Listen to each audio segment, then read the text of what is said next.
G'ijduvon tumanida so'nggi yillarda o'ziga xos ta'lim tajribasiga asos solindi. Hozirda axborot texnologiyalari sohasini o'zlashtirish bo'yicha hudud yoshlari mamlakatda yetakchilar qatorida turishibdi. Tumanning eng olis mahallalaridan biri Oqrabotda ish boshlayotgan yangi maskan esa zamonaviy kasblarga o'qish istagi bo'lgan o'quvchilar uchun ayni muddao bo'ldi. Prezidentimizning 2024-yil 15-maydagi 178-sonli qarorlariga asosan Buxoro viloyati G'ijduvon tumani Oqrabot mahalla fuqaro yig'inida shu yoshlarimizni ITga, ya'ni axborot texnologiyalariga va chet tiliga bo'lgan bilimlarni oshirishga qaratilgan IT shaharcha barpo etildi. IT shaharcha barpo etilgan hudud atrofida joylashgan 9 ta mahallalarda jami 7468 nafar yoshlarimiz mavjud. Yoshlarimizni hozirgi bugungi kunda talabgor bo'ladigan kasblar sun'iy intellekt yo'nalishi bo'yicha veb dasturlash, kiber xavfsizlik, robototexnika yo'nalishlarida yoshlarni o'qitishimiz rejalashtirilgan. Bundan tashqari maktab o'quvchilariga hozirgi onlayn platformalar orqali, ya'ni Coursera platformasi orqali xalqaro sertifikatlarni olish bo'yicha ham amaliy ishlar olib borilmoqda. IT shaharcha tashkil etildi o'zimizning qishlog'imizning markazida. Bu bizga o'sha shahar markaziga borishga imkoniyati yo'qlar uchun juda ham imkoniyat bo'ldi va biz bu bilan o'sha dasturlash bo'yicha, IT bo'yicha yoki til o'rganish bo'yicha yaxshi imkoniyatga ega bo'ldik. Ma'lumotlarga ko'ra, tuman markazidan 20 kilometr uzoqlikda joylashgan Oqrabot bilan qo'shib hisoblaganda jami tutash 9 ta mahallada 7500 ga yaqin yoshlar dasturchilik, grafik dizayn va xorijiy tillarga o'qish istagini bildirgan. Tashkil etilayotgan IT shaharchasida esa bir mavsumda 180 nafar, bir yilda 700 nafardan ko'proq yoshlar qamrab olinadi. 41-maktabning 8-sinfida o'qiyman. IT shaharchasida IT dasturlashni o'rganamiz va chet el tillarini o'rganamiz. Bu yerdagi ta'lim bepul bo'ladi va shu yoshlar do'stlarimiz bilan kelib IT ni va boshqa tillarni o'rganyapmiz. Juda ham xursandmiz. Yana bir muhim jihat, shaharchada mahalliy yoshlar orasidan saralab olingan tajribali, bugungi kun talablari asosida sohani o'zlashtirgan mentorlar ishga jalb qilinmoqda. Bu bilan markazda 10 ga yaqin yosh mutaxassislar bandligi ham ta'minlanyapti. Bu yerda ingliz tili o'qituvchisiman. Bu yerda o'quvchilarimiz bepul ta'lim olishlari, ingliz tilidan bo'lgan bilimlarini mukammallashtirib o'stirishlari mumkin. Nima uchun ingliz tili bu IT shaharchamizga juda ham kerak? Chunki bilamiz, barcha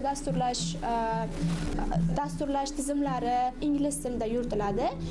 Ingliz tilini bilish esa o'quvchilarga tarjima qiladigan applarga ehtiyoj sezmasdan o'zlari bemalol tarjima qilib, hattoki uyda o'tirib o'rganishlari uchun ham katta imkoniyat bo'ladi. IT shaharchada kutubxona, shaxmat xonalari, workout maydonchalari hamda coworking zonalari tashkil etilgan. Bu esa yoshlarning darsdan tashqari vaqtlarini mazmunli o'tkazish, muloqot qilishi, ijodiy g'oyalar ustida ishlashi va erkin muhitda dam olishi uchun keng imkoniyat yaratmoqda. Oqrabotda faoliyat boshlagan maskan nafaqat ta'lim, balki IT xizmatlari, frilanserlik va startaplar rivojlanishi uchun qulay sharoit hozirlaydi. Shu bilan birga kelgusida bu tashabbus hududning iqtisodiy salohiyatini oshirish va yoshlarni global raqamli maydonga chiqarishga mustahkam zamin bo'lib xizmat qiladi. Shaharchamiz chekka hududdagi yoshlarimizni raqamli texnologiyalar va xorijiy tillar bo'yicha bilim va ko'nikmalarini oshirib, eng so'nggi kompyuterlar, texnika, robototexnika va mobil dasturlash kabi yo'nalishlarda ta'lim berish uchun tashkil qilingan. Bu joyda yoshlarimiz o'zini ITdagi raqamlashtirish sohasidagi qiziqishlarini o'rganib, yuqori malakali o'qituvchilar, mentorlar tomonidan dars o'tiladi va ularga Raqamli texnologiya vazirligi tomonidan xalqaro ta'lim platformalari, Coursera, Oracle, Huawei'larni ta'lim platformalarida ta'lim berish jarayonlari tashkil qilinadi. Bu IT shaharchamiz Sirdaryo, Chimboy, Toshloq tumani va Samarqanddagi IT shaharchalarimizdan keyingi 5-chi IT shaharcha. Keyin qolgan hududlarda ham bosqichma-bosqich tashkil qilish rejalashtirilgan. Yoshlar nafaqat o'qituvchilar, mentorlar, balki o'sha onlayn platformalarda ta'lim olib, xalqaro darajadagi sertifikatlarga ham ega bo'lishadi. Undan tashqari, mana xorijiy tillar, ingliz tili bo'yicha ham o'z bilimlarini oshirib, yetuk mutaxassislari bo'lib chiqishga dargoh bo'lib qoladi deb niyat qilamiz.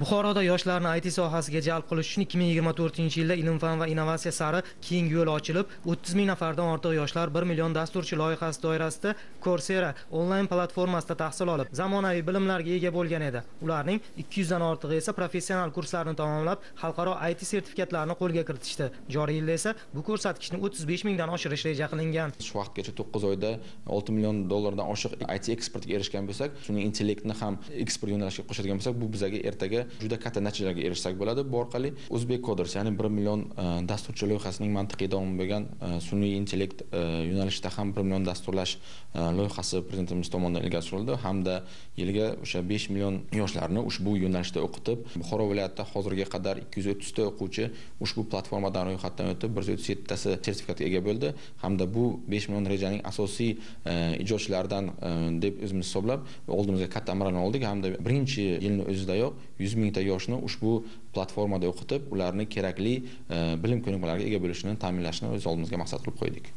Joriy yilda viloyatda IT sohasini rivojlantirish maqsadida maktablarning 18 ming nafar yuqori sinf o'quvchilari va yoshlar 1 million dasturchi loyihasi doirasida onlayn o'quv kurslarida ishtirok etishi, 3 ming nafar yoshlar ingliz, nemis va boshqa xorijiy tillarda tahsil olib, xalqaro darajadagi sertifikatlarni qo'lga kiritishi hamda IT kurslarida o'qitilishi, 20 ta yangi IT kompaniya tashkil etilib, jami IT park rezidentlari soni 80 taga yetkazilishi maqsad qilingan. Bu rejalar amalga oshirilishi Buxoro viloyatining IT sohasidagi yetakchi hududlardan biriga aylanishiga xizmat qiladi. Raqamli iqtisodiyot va ilg'or texnologiyalar sari yo'l qo'yilgan bu dadil qadamlar esa yurtimizning ravnaqi va kelajak taraqqiyotining mustahkam poydevori bo'lishiga shubha yo'q.